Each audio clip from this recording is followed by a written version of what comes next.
Starting out on this episode and going forward until I get enough information, I will be uploading 2 different audio files at 2 different episodes. The episode of a full number, for example, episode 5, will have background music. The episode with a half number, or 5.5, is the same episode, but with no background music. Feel free to choose the one that suits you best.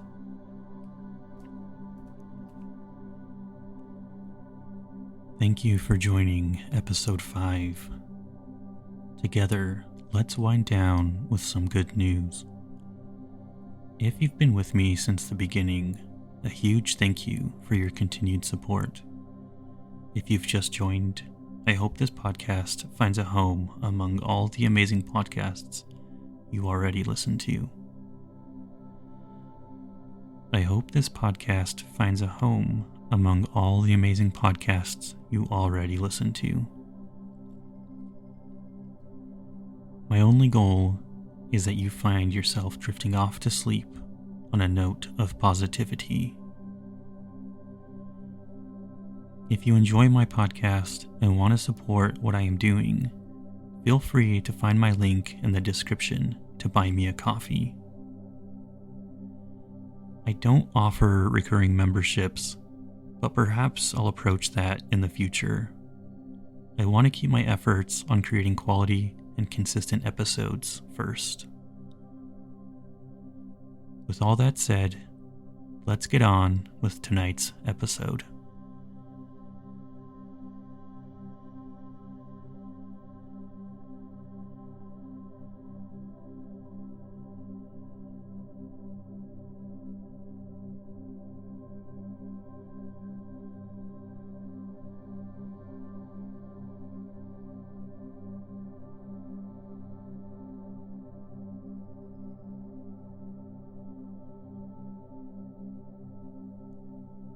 New research suggests multivitamins might save coral reefs.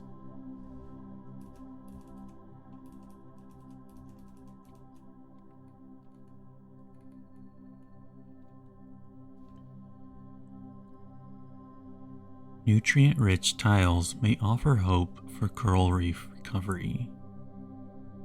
Could supplementing coral reefs with essential nutrients enhance their survival in increasingly challenging conditions? New research suggests that, much like humans, coral ecosystems depend on a balanced supply of nutrients to maintain their health and resilience. Scientists at Wood Hole Oceanographic Institution, or WHOI, are testing innovative nutrient-infused tiles designed to bolster coral immunity. These tiles are being explored as a way to help corals endure stressors, such as rising ocean temperatures, which contribute to bleaching events, and recover more effectively from extreme weather phenomena like hurricanes. The plan involves integrating these tiles into a 20 square meter artificial reef created by the University of Virgin Islands, or UVI. This reef will act as both a habitat for coral growth and a protective barrier against coastal erosion. We're focusing on how corals respond to substrates enriched with these essential micronutrients, such as manganese, zinc, and iron, explained Colleen Hansel, a senior scientist at WHOI. Although field trials have been hampered by rising ocean temperatures and an active hurricane season, our lab studies show promising results. Corals exposed to these nutrient-rich tiles demonstrated greater resistance to heat stress. The artificial reef, equipped with these nutrient-dispersing tiles, will provide a stable foundation for coral larvae to attach and grow, As the tiles release vital nutrients into the surrounding waters, the corals can absorb them, potentially improving their ability to withstand environmental challenges. This structure is being placed alongside a degraded natural reef heavily impacted by marine heat waves and storms, said Marilyn Brandt, a core disease ecologist at UVI. It will serve a dual purpose, offering coastal protection from storm surges while creating a habitat that aids in coral restoration. We hope it will act as a stepping stone towards revitalizing natural reefs in the region. While the early results are promising, further field testing is essential to address potential ecological concerns. Scientists must ensure that the additional nutrients do not favor a single coral species over others, or encourage the proliferation of invasive organisms. The goal is to create a balanced, biodiverse reef ecosystem that supports not only coral, but also the sponges, anemones, and other species critical to reef health. Hansel emphasized the importance of ecological balance. An artificial reef should mimic the complexity of a natural reef as closely as possible. It's not just about growing corals, it's about fostering an environment where all elements of the reef's ecosystem can thrive.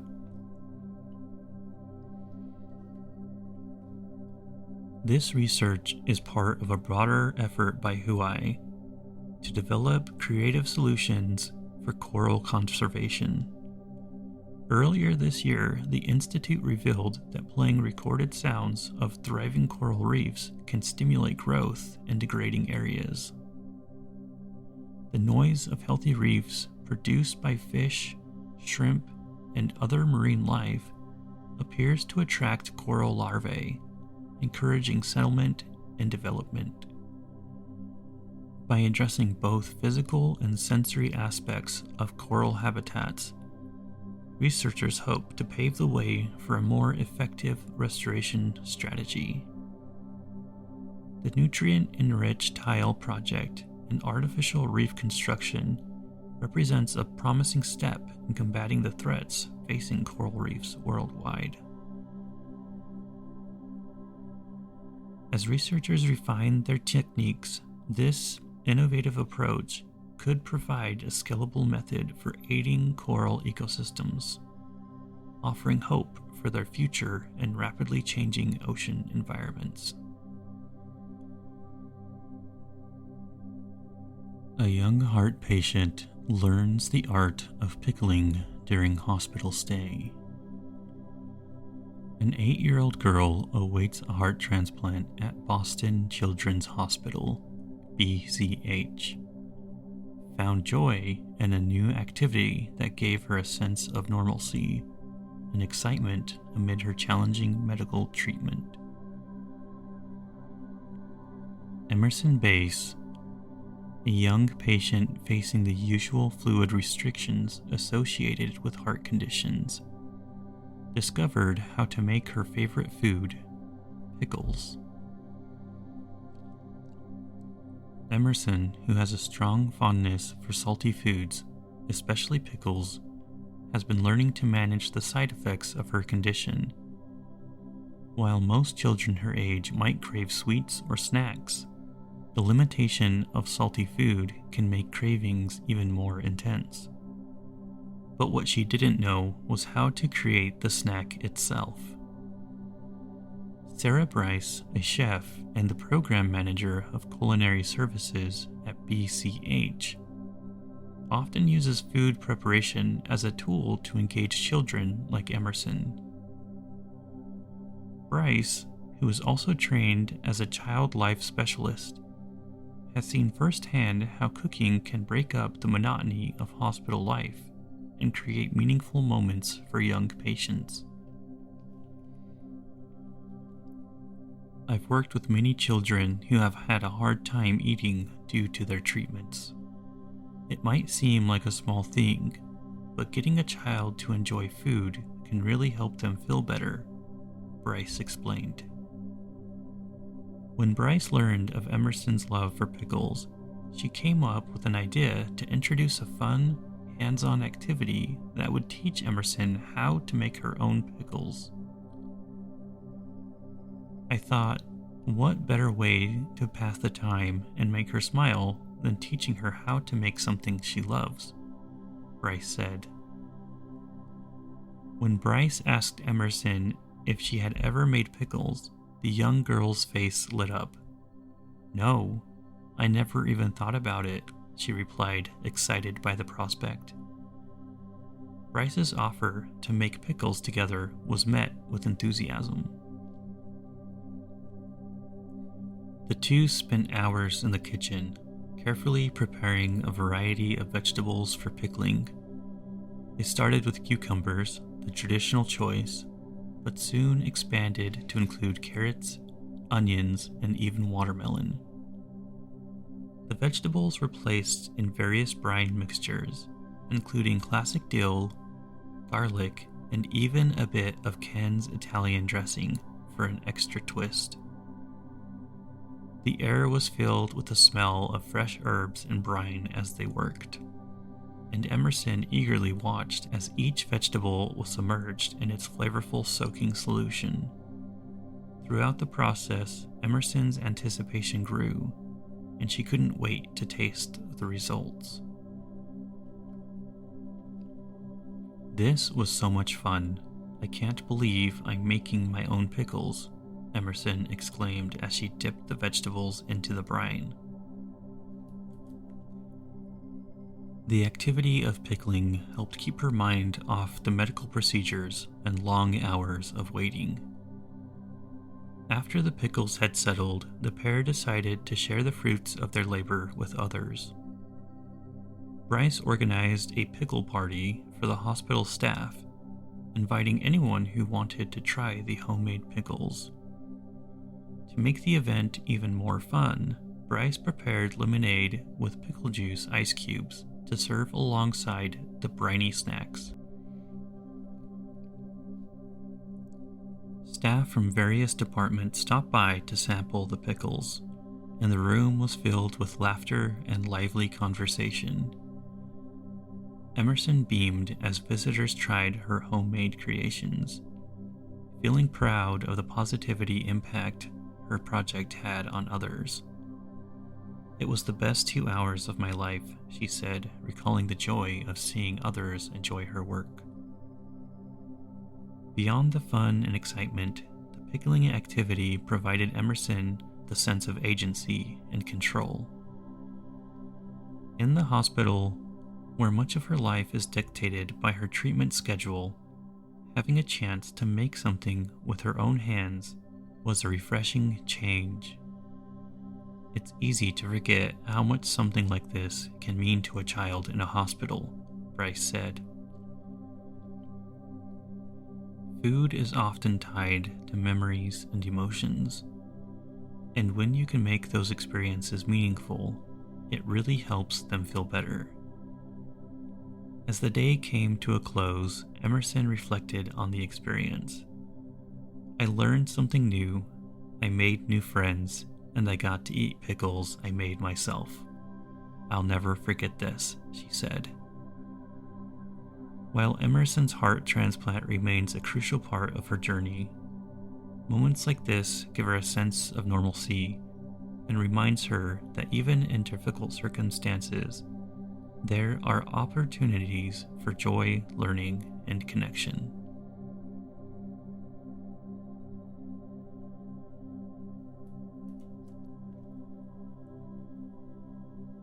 New insights into traditional fungus could pave the way for cancer treatments.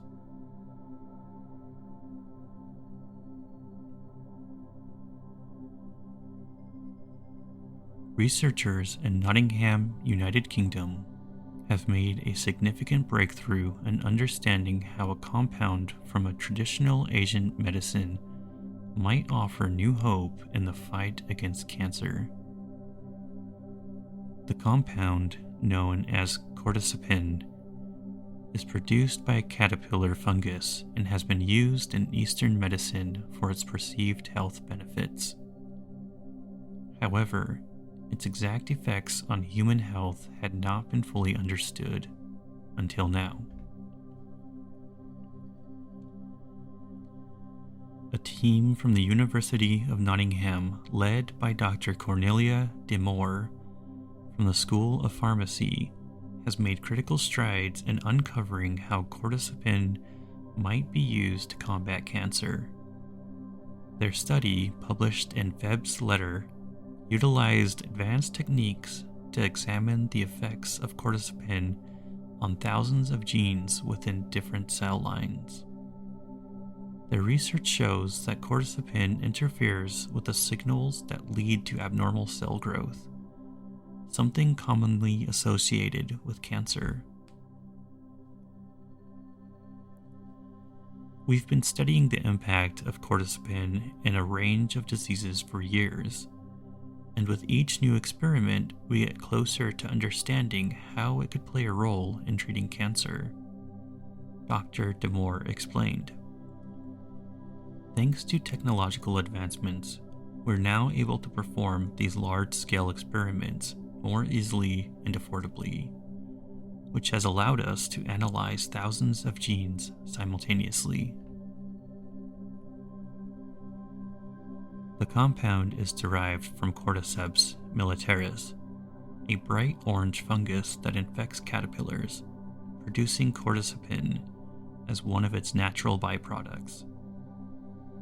This discovery could have significant impacts for cancer treatment, and as the compound was found to mimic the cell's primary energy carrier, ATP, once inside the body. By closely resembling ATP, cordycepin disrupts the cellular pathways that encourage rapid cell division, a process that cancer cells exploit to grow uncontrollably.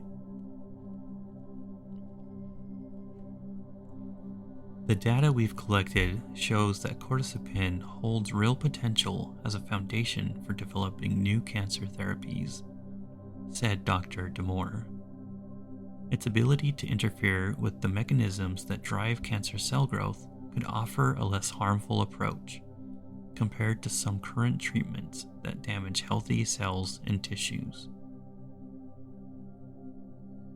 Cordycepin's ability to target cancer cells without harming the body's healthy cells suggests that it could form the basis for a gentler form of therapy.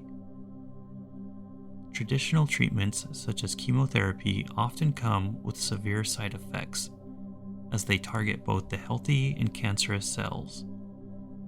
Cordycepin, by contrast, could provide a more selective and less destructive alternative.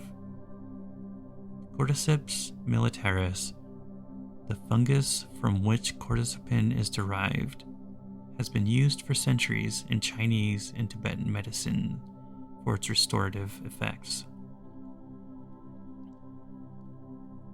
Modern research is beginning to shed light on the specific validity of these traditional uses. The findings of this study represents an important milestone, as they suggest that cordycepin could be used as a standard point for developing innovative cancer medications that offer targeted therapies with fewer adverse effects. While there is still much work to be done, this research has opened up new possibilities for cancer treatment.